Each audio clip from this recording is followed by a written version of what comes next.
We all have a touch of madness. It's not a sign of weakness, but a testament to our human experience. This isn't about clinical diagnoses. It's about the inherent quirks, biases, and irrationalities that color our perceptions. We all possess a unique brand of insanity, a collection of peculiar habits and thought patterns. These patterns, often formed in childhood, shape our reactions to the world. Our personal madness is not something to fear or deny. It's an integral part of who we are. Understanding our unique brand of insanity is crucial for personal growth. It's about recognizing the invisible forces that drive our behavior, the unconscious scripts that play out in our relationships and decisions.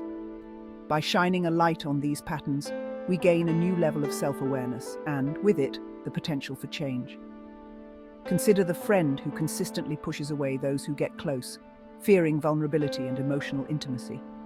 Or the colleague who, despite their competence, sabotages themselves with procrastination and self-doubt.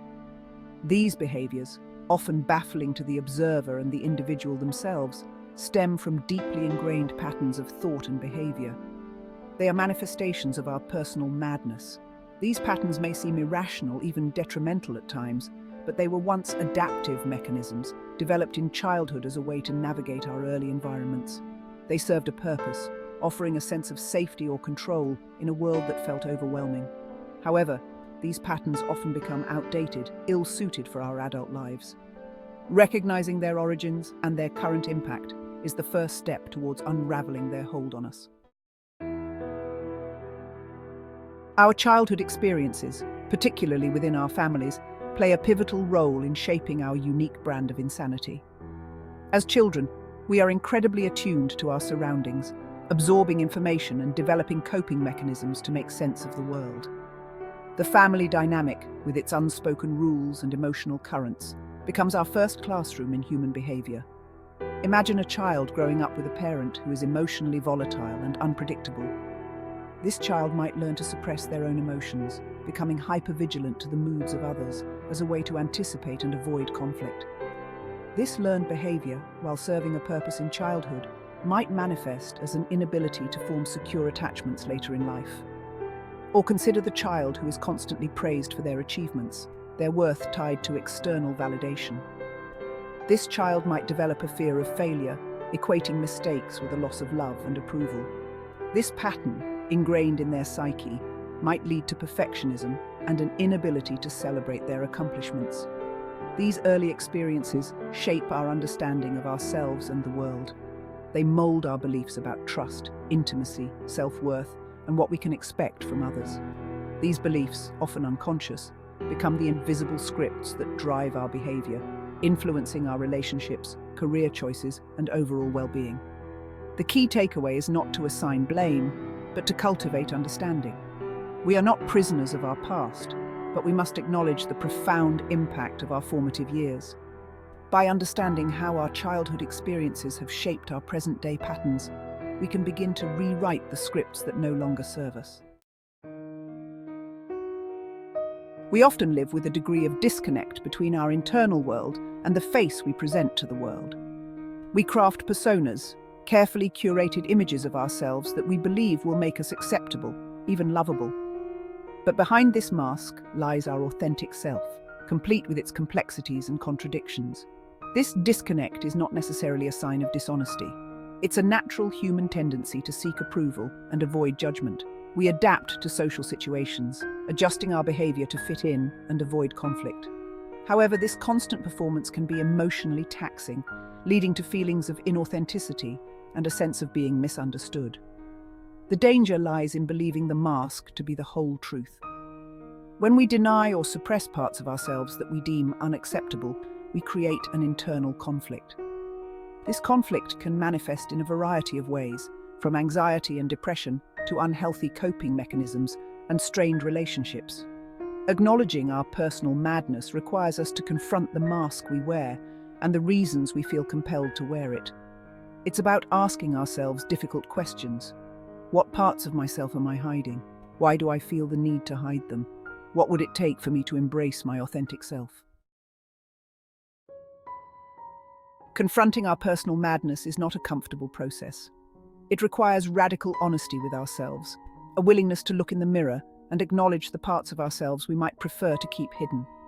We must be willing to explore our shadow side, the less flattering aspects of our personality that we often project onto others. This process can be likened to peeling back the layers of an onion. Each layer we remove reveals another aspect of ourselves, some pleasant, some not. There might be tears of frustration, anger, or sadness as we confront ingrained patterns and their impact on our lives. But within this process of dismantling lies the potential for profound transformation. The key to navigating this terrain is self-compassion.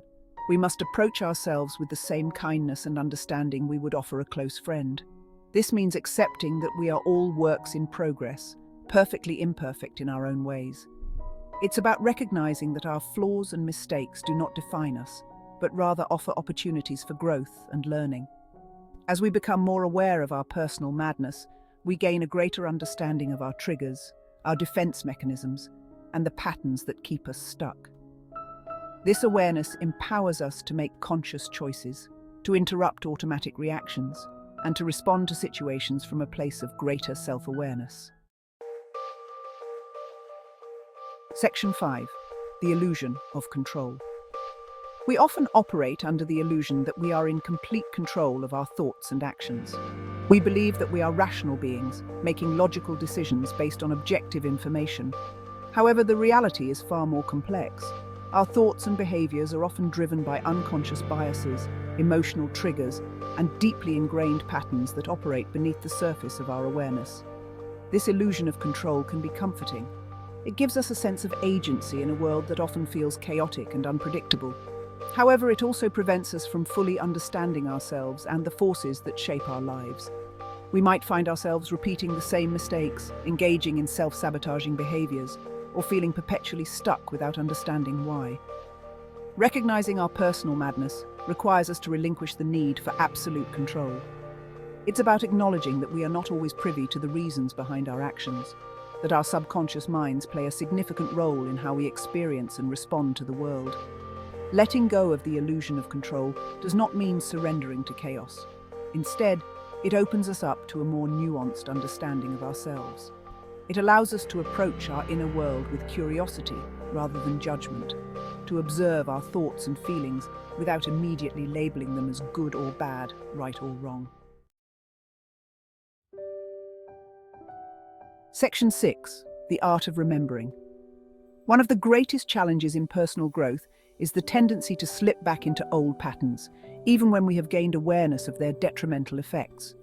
We might have moments of clarity, recognizing our self-sabotaging behaviors or negative thought patterns, only to find ourselves repeating them days or even hours later. This is not a sign of failure, but rather a testament to the power of habit. Our brains are wired to conserve energy, and habitual patterns, even negative ones, require less effort than conscious choice. They become our default settings, activated automatically without our conscious awareness. The key to breaking free from these ingrained patterns lies in the art of remembering. This is not about memorization, but about cultivating a mindful awareness of our inner landscape. It's about catching ourselves in the act, noticing when we are triggered, when old thought patterns arise, or when we are about to react in ways that no longer serve us. This process of remembering requires constant vigilance. It's like learning a new language or a musical instrument. It takes time, effort, and consistent practice for new neural pathways to form and for new behaviors to become second nature. Section 7. A gentle reminder. As we navigate the complexities of life, it's easy to lose sight of the insights we've gained about ourselves. The demands of work, relationships, and daily responsibilities can pull us back into the familiar rhythms of our old patterns. We might find ourselves reacting in habitual ways, forgetting the lessons we've learned about our triggers and vulnerabilities.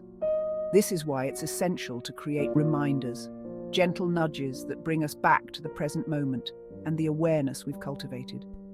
These reminders can take many forms, from journaling and meditation to setting intentions throughout the day, or engaging in conversations with trusted friends who support our growth. The key is to find practices that resonate with us, that feel nourishing rather than burdensome. It's about incorporating small rituals into our daily lives that serve as anchors, reminding us of our commitment to self-awareness and personal growth. These reminders are not meant to be a source of pressure or self-criticism. Instead, they should be approached with kindness and compassion. They are simply signposts, gently guiding us back to the path of self-discovery and reminding us that the journey to understanding our personal madness is an ongoing process. Section 8. Cultivating self-awareness. The journey to unraveling our madness is not about achieving a state of perfect mental equilibrium.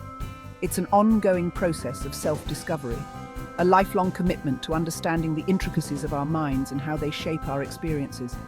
It's about embracing the messiness of being human, accepting our imperfections while striving to become the best versions of ourselves. Cultivating self-awareness requires us to be active participants in our own lives. It's about paying attention, noticing our thoughts, feelings and behaviors without judgment. It's about questioning our assumptions, challenging our beliefs, and being open to new perspectives. This process is not always easy. It can be uncomfortable, even painful at times, to confront the parts of ourselves we've long kept hidden. But within this discomfort lies the potential for profound growth and liberation. By understanding our personal madness, we gain the power to transform it. We can begin to rewrite the old scripts that no longer serve us, to break free from limiting beliefs and self-sabotaging behaviors. We can cultivate healthier relationships, make more conscious choices, and live more authentic and fulfilling lives. The journey begins with a single step, a commitment to looking inward, to exploring the landscapes of our minds with curiosity and compassion. It's a journey worth taking, for in understanding our madness, we unlock the potential for true freedom and self-acceptance.